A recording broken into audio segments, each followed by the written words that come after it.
Well, to say this has been a long time coming feels like an understatement. It feels like just yesterday we were looking at the "We Want the World Cup" signs in Kansas City. Now we're here in Washington, D.C., one day ahead of the final draw. What does this moment mean to you? It feels real, finally, right? I heard a comparison before from Pam Kramer, our executive director, who was saying it's almost like when you're having children, you know they're coming, and then when they're here, you're like, wow.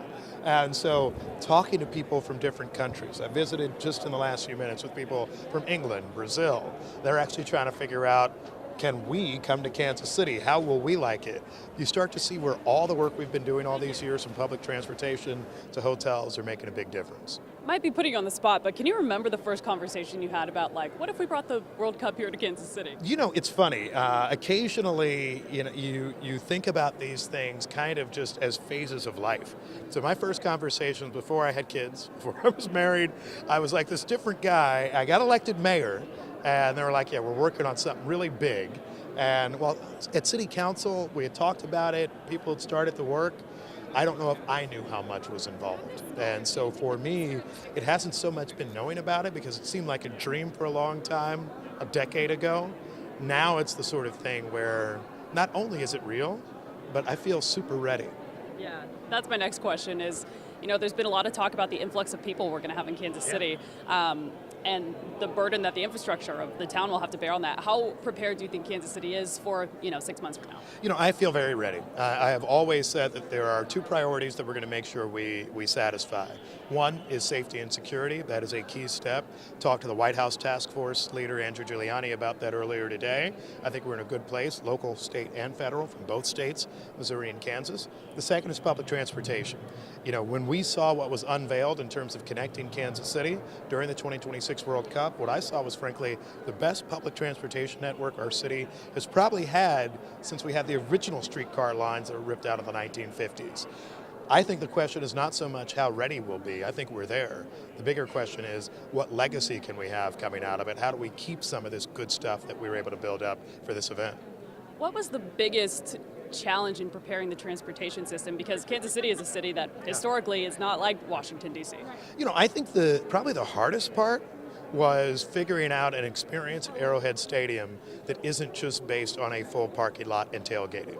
So much of the Kansas City, certainly Chiefs experience, is going out, you tailgate, you get there at whatever time, that's how everybody's getting there. The challenge with World Cup was, how do we get tens of thousands of people to Arrowhead who are not driving personal vehicles, who aren't rolling with each other, and instead are hopping on buses in different developed parts of the city. That was a key step for us. The other step that I think was really important is, how do we get people who are staying at hotels in Lenexa and Liberty and Lee Summit to the stadium, to Fan Fest downtown?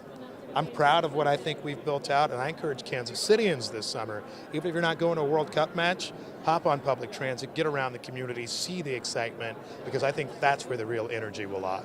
You mentioned a moment ago the conversations you've had with national level folks about security and safety. Obviously, you can't give that stuff away, but can you kind of touch on how big picture this is to ensure safety in Kansas City during this time? When we talk about safety and security, it runs the gamut. Perhaps the things that we're typically used to, from violent crime and other issues to human trafficking, which is something that, while we're cognizant of, we don't have huge events like this often, and sometimes that can be an issue.